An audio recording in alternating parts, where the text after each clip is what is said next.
So I want to talk. I haven't talked about baby-led weaning until now because I think once you get to this point, you sort of go, "Oh, okay, now I can see how it works," and um, giving finger foods.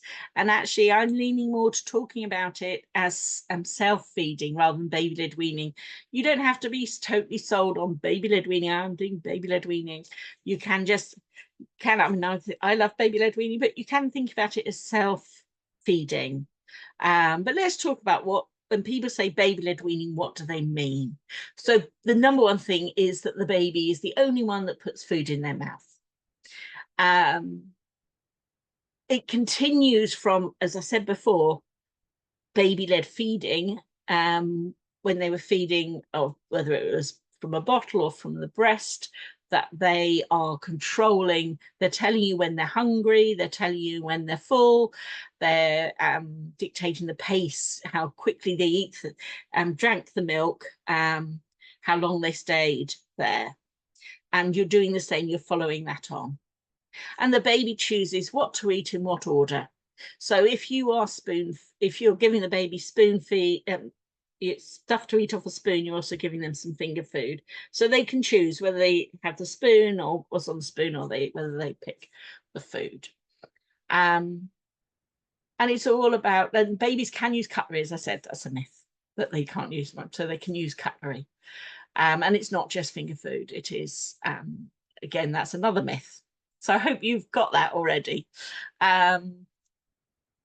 There is research to show the benefits in terms of, obviously you can see some of the benefits we've already talked about in terms of being able to touch and etc.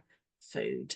But there is research showing that that babies who do baby-led weaning use cutlery earlier, they eat a wider range of foods aged 2, and they're potentially, the research is a little bit weak on this. It's partly how it was done, but less likely to be fussy eaters. I put my glass on, I can't remember the last one. Oh, yeah, and people worry that baby-led weaning increases the risk of choking, and it absolutely doesn't. And in fact, baby-led weaning, they are less likely to gag. And we're actually going to talk about gagging and choking after this. But yes, they are no more likely to choke as long as you're giving the soft stuff that's appropriate. They're no more likely to choke, and they're less likely to gag. And the reason being they're less likely to gag is because, for a couple of reasons. One, they're getting used to lumpy stuff from the beginning. They've had different, and they're getting used to different textures from the beginning because they're eating those different foods with different textures, and they're biting off bigger bits than if they were given a puree or even just minced stuff. Also, the researchers found that when babies put food into their mouth themselves, they put it towards the front of their mouth. So where the time, and then they move it around, and as they move it towards the back of the mouth, it gets a bit mushed, so it's a bit smaller, but also they are ready for it. They know what to expect, so then they swallow. So the gag reflex is much further forward in a child than it is in an adult. So an adult, I can feel it, but it's about there. Whereas a child, it's in their mouth. And you know that because you've probably seen your child gag when they put their hand in their mouth too much, or a toy in their mouth and they do. So yeah, so that if the babies put the food in themselves, they move it to the back and then they are ready for it and they can swallow it. Whereas adults, when they put a spoon in the baby's mouth, they tend to put it in the middle of the baby's mouth, so there is less opportunity for the baby to be ready for it and less opportunity to squash it and start mushing it down. But yeah, okay, that's the basics of baby-led weaning. So I'm going to give you now, have a think about the pros and cons of baby-led weaning, self-feeding, as it were, compared to spoon feeding by parents or carers. And turn the page over. you've got a pros and cons box on page 8. So press pause if you want, and just write that down for a few minutes.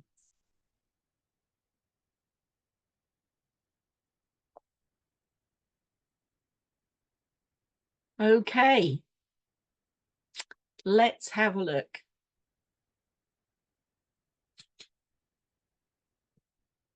Obviously, put what you think, your thoughts in the comments as well.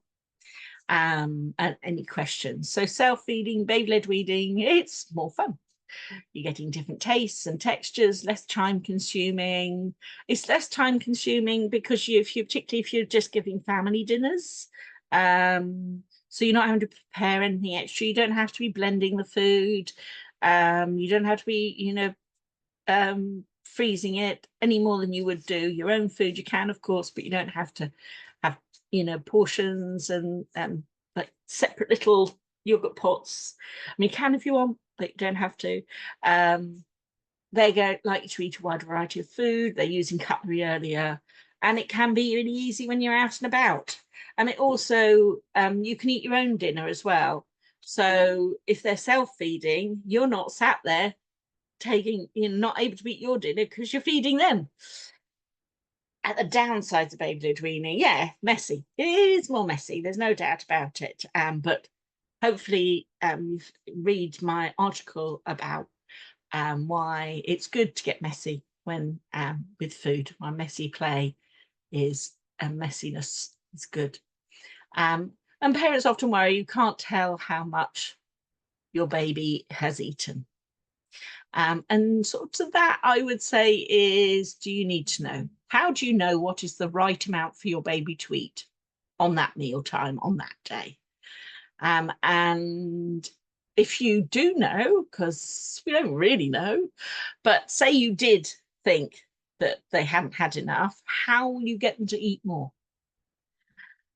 And thinking about the attitudes you want to have, because ultimately, apart from holding their jaw and putting the spoon in and holding it while they eat it, you can't, which is not a good thing. I did work with a parent who had, with her child, she really struggled because she didn't ever have mealtime. She didn't cook for herself because when she was a baby, her mum had held her jaw and put the spoon in. So you don't want to get to that point. You don't want to get to, so you don't really need to know how much they're. Spoon feeding.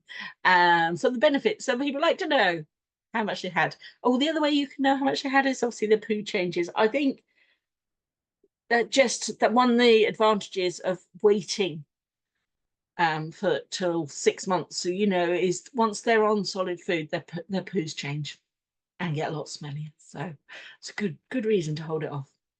Some parents like the eye contact and they like sitting there and spoon feeding them. I mean, absolutely fine. And it is less messy. It's not without mess, though, because they will throw the spoon, tip the bowl over. They can be really quick. So, downsides, baby's passive. They're not actually experiencing the food as much as if they were doing it themselves. It can be time consuming because you're sitting there and feeding them. I'm just going to move my little face.